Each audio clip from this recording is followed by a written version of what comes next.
সুপ্রভাত বন্ধুরা, কেমন আছো? আশা করছি সকলেই খুব ভালো আছো। আর আমিও কিন্তু বেশ ভালো আছি। তোমরা দেখে হয়তো আমাকে বুঝতে পারছো সকাল সকাল অন্য কাজ বাদ দিয়ে শোকেস কেন পরিষ্কার করতে বসেছি। বাসি কাজকর্ম কোনো কিছু করব না নাকি কাজের থেকে ছুটি নিয়েছি? আসলে এসব কোনো কিছুই নয় বন্ধুরা। আজকে যখন সকালবেলায় বাসি বিছানা তুলে ঘর ঝাড় দিতে গেলাম, তো মেয়ের একটা খেলনা বাইরে বের করেছিল, তো আমি ভাবলাম যে না ঢুকিয়ে দিই। ওরে বাবা, সেটা ঢোকাতে গিয়ে দেখি ভেতরে আরশোলার ডিমে ভর্তি। মানে কি বলবো, আর খুব বাজে অবস্থা। তারপরে এটা আর কি পরিষ্কার করতে বসলাম। তারপরে এদিকে দেখো কি কাণ্ড ঘটিয়ে ফেললাম। পরিষ্কার করতে করতে ধাস করে একটা জিনিস পড়ে গেল। এটা কি বলো তো? এটা হচ্ছে আচার রাখার। ঠিক আছে, তুমি 3 রকমের আচার এটার মধ্যে রেখে ডাইনিং টেবিলে রাখতে পারবে। তবে এখনও এটা আমি ব্যবহার করিনি, ইচ্ছে আছে ব্যবহার করব। তো তোমাদেরকেও দেখিয়ে দিলাম। তো কেমন জিনিসটা অবশ্যই কমেন্ট করে জানিও।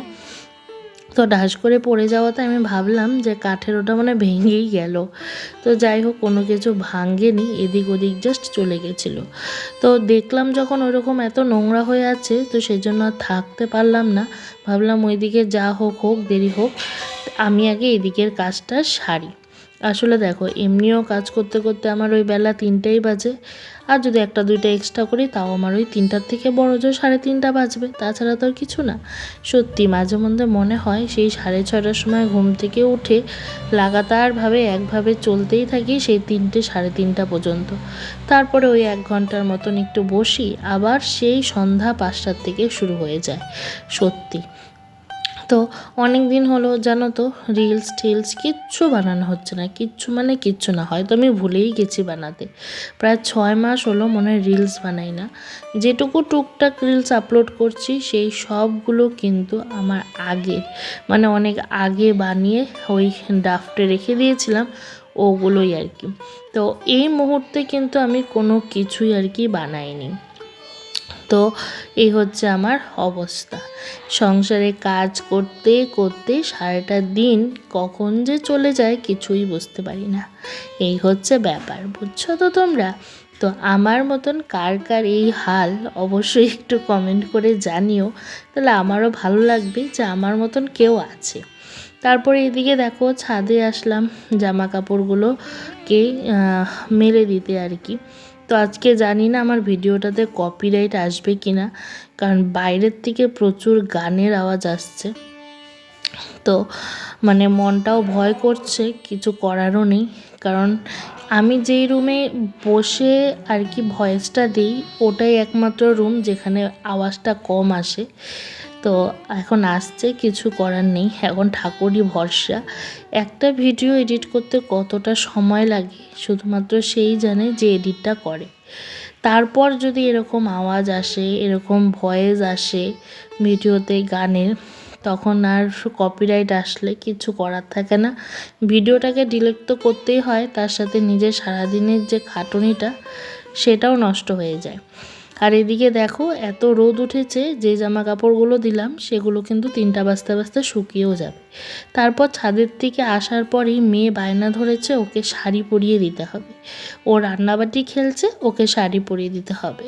তো ওর জন্য ওকে শাড়ি পরিয়ে দিচ্ছিলাম। তবে একটা গুড নিউজ কি জানো, আমার মেয়েকে কিন্তু আমি টিভি দেখাটা বন্ধ করে দিয়েছি। সেদিনকে এত মাথাটা গরম হয়েছে, আমি বলছি যে কয়দিন একদম তুই টিভি পাবি না, পাবি না।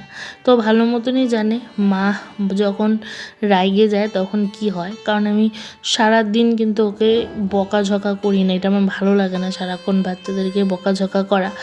তো যখন আমার সত্যি মাথাটা গরম হয় তখন আমি নিজেকেই কন্ট্রোল করতে পারি না।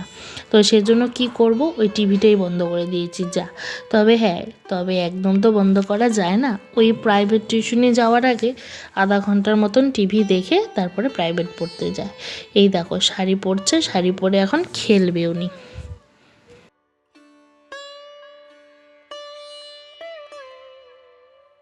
তারপরে এদিকে মেয়েকে পড়তেও বসিয়ে দিলাম। আসলে কাজ করতে করতেই মেয়েকে পড়তে বসাই, জানো তো। এই টাইমটা যে একটু ওকে বসে পড়াবো সেটাও আমি সময় পাই না। এই ধরো ওকে লিখতে দিলাম, লিখতে দিয়ে এইদিকেই ঘরে নয় ঘর ঝাড় দিব, নয় রান্নাঘর পরিষ্কার করব, এই কাজগুলো করতে থাকি। তারপর ওর পড়া হয়ে গেলে ও গিয়েছিল একটু ওর মণিমার সাথে বাজার, তো কিছুটা সময় পেয়েছি, তো ওই সময় চলে গেলাম ছাদে। ছাদে গিয়ে সিঁড়িগুলোকে ভালো করে ঝাড়ু দিয়ে মুছে নেব। এত দিন হয়ে গেল, তোমরা বিশ্বাস করবে না, সিঁড়িগুলো মুছতেই পারছি না। আজ মুছবো, কাল মুছবো, এখন মুছবো, তখন মুছবো, এই করতে করতে সারাটা দিন চলে যাচ্ছে। মানে সিঁড়িগুলোকে আমি আর মুছে উঠতে পারছি না। তো সেজন্য আজকে ভেবেছি যে আগে আমি সিঁড়িটা মুছবই মুছবো, সে যত কাজই থাকুক না কেন। এদিকে কিন্তু আমার ভিডিও এডিটিংও হয়নি, জানো তো। তো ভেবেছিলাম ভিডিও এডিটটা করে মুছবো, তবে প্রতিদিনই ভাবি তো আর মোছা হয় না পরে। তো ভিডিও এডিটটা করতে যেহেতু একটু বসতে হয়, তো তখন একটু অলস অলস ভাব চলে আসে আর কি। তো ভাবলাম না, আগে আজকে এটাই করব, তারপরে ওই দিকে যাব। সেই জন্য আগে এদিকে ভালো করে সিঁড়িগুলোকে আগে ঝাড় দিয়ে নিচ্ছিলাম, এক পাশ করে ঝাড় দিলাম আর মুছলাম, মানে এরকমই করছিলাম আর কি। দেখে মনে হচ্ছে না কত তাড়াতাড়ি আমার মোছা হয়ে গেছে, ঝাড়ু দেওয়া হয়ে গেছে, আসলে কিন্তু নয়। যেহেতু ভিডিওটা এডিট করার সময় একটু স্পিডটা বাড়িয়ে দিয়েছিলাম, তো সেজন্যই আর কি তাড়াতাড়ি হয়ে যাচ্ছে। কিন্তু আসলে কিন্তু অনেকটা সময় লেগেছিল জানো, প্রায় আধা ঘন্টার মতন সময় লেগেছে। আসলে আধা ঘন্টা তো সময় লাগবেই, যেহেতু প্রতিদিন ঝাড়ু দেওয়া বা মোছা হয় না। তো হঠাৎ একদিন যখন ঝাড়ু বা মুছতে যাব, তখন কিন্তু সময়টা বেশিই লাগবে, তাই না, কিছু করার নেই। তারপরে এইদিকে কিন্তু ঝাড়ু ঠাড়ু দিয়ে আমি আবার ওইদিকে ভিডিও এডিট করতে বসবো। তো বন্ধুরা, আমার ভিডিওর কোনো অংশ যদি তোমাদের একটু ভালো লেগে থাকে, তাহলে অবশ্যই একটি লাইক করো, আর একটু কমেন্ট করে জানিও কেমন হয়েছে। আর তোমরা যারা ফেসবুক থেকে ভিডিওটি দেখছো, তারা প্লিজ আমার প্রোফাইলটিকে একটু ফলো করে দিও। আর যারা ইউটিউব থেকে আমার ভিডিওটি দেখছো, তারা প্লিজ সাবস্ক্রাইব করে আমার পাশে থেকো, এটুকুই আশা। কারণ একটু যদি তোমাদের সাহায্যের হাত পাই, তাহলে হয়তো অনেকটা দূর যেতে পারবো। আর যদি না পাই, তাহলে প্রতিদিন এইভাবে করে ভিডিওই করব, এডিট করব, কষ্ট করে আপলোড করব, কিন্তু অ্যাকচুয়ালি লাভের লাভ কিছুই হবে না। আমি আর কি খুশি হব না, ঠিক আছে। তো তোমরা যদি একটু পাশে থাকো, একটু সহযোগিতা করো, একটু ভিডিওগুলো ফুল ওয়াচ করো, একটু শেয়ার করে দাও, তাহলে কিন্তু আমিও হয়তো পারবো সাফল্যের চূড়াটা ছুঁতে। তারপরে চলে আসলাম সন্ধ্যার সময়। সকলকে জানাই শুভ সন্ধ্যা। শুভ সন্ধ্যা বন্ধুরা। এই দেখো, দিদিভাই চা বসিয়ে দিয়েছে, এখন আমি আর দিদিভাই মিলে একটু চা খেয়ে নেব। তবে আজকে দিদিভাই কী নিয়ে এসেছে জানো, নিমকি। নিমকি দিয়ে মুড়ি খেতে কার কার ভালো লাগে অবশ্যই কমেন্ট করে জানিও। তবে আমার কিন্তু প্রিয় খাবার বলতে পারো এটা, আমার ভীষণ ভালো লাগে এই নিমকি দিয়ে মুড়ি দিয়ে। তোমরা হয়তো যারা আমার ভিডিও কন্টিনিউ দেখো বা দেখেছো, তারা হয়তো জানতে পেরেছো যে আমার ফুচকার জিনিসগুলো খেতে কিন্তু ভীষণ ভালো লাগে। তো এখন এই যে মুড়ি দিয়ে নিমকি খাওয়া হবে। তো আমার যেমন নিমকি পছন্দ, তোমাদের কার কার নিমকি পছন্দ অবশ্যই কমেন্ট করে জানিও। আর ওইদিকে মেয়ে কিন্তু চলে গেছে পড়তে, একটু পরে যাব ওকে নিয়ে আসতে। আর এই যে জুতা জোড়া দেখছো, এটা কিন্তু দিদিভাই আজকেই কিনে নিয়ে এসেছে। কালারটা কি সুন্দর হয়েছে না, আমার কিন্তু বেশ লেগেছে। তোমাদের কেমন লাগলো অবশ্যই জানিও। তারপরে এদিকে চা খাওয়া হয়ে যাওয়ার পর মেয়ে তো চলে এসেছিলো পড়তে থেকে, নিয়ে এসেছিলাম। তার আধা ঘন্টা 1 ঘন্টার মতন কিন্তু ও বাইরে খেলাধুলো করেছে। তারপর ওকে বসিয়েছিলাম পড়তে। আজকে কিন্তু কোনো লেখাপড়া কিছুই করাইনি। যেটা করিয়েছে সেটা হচ্ছে এই যে ওদের এই হস্তকলা বইটাতে এটা আর্টটা দিয়েছিল আর কি। তো আমি বললাম যে এই আর্টটা বসে বসে কমপ্লিট করে নিতে, তো ওটাই ও করছিল।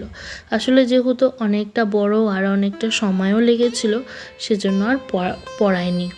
তারপর এদিকে দেখো, ধনেগুলোকে আজকে না ভিজিয়ে দেব আর কালকে ছিটিয়ে দেব, কারণ শীত তো পড়ে গেছে, একটু যদি ধনে না লাগাই তাহলে কিন্তু আর গাছ বের হবে না।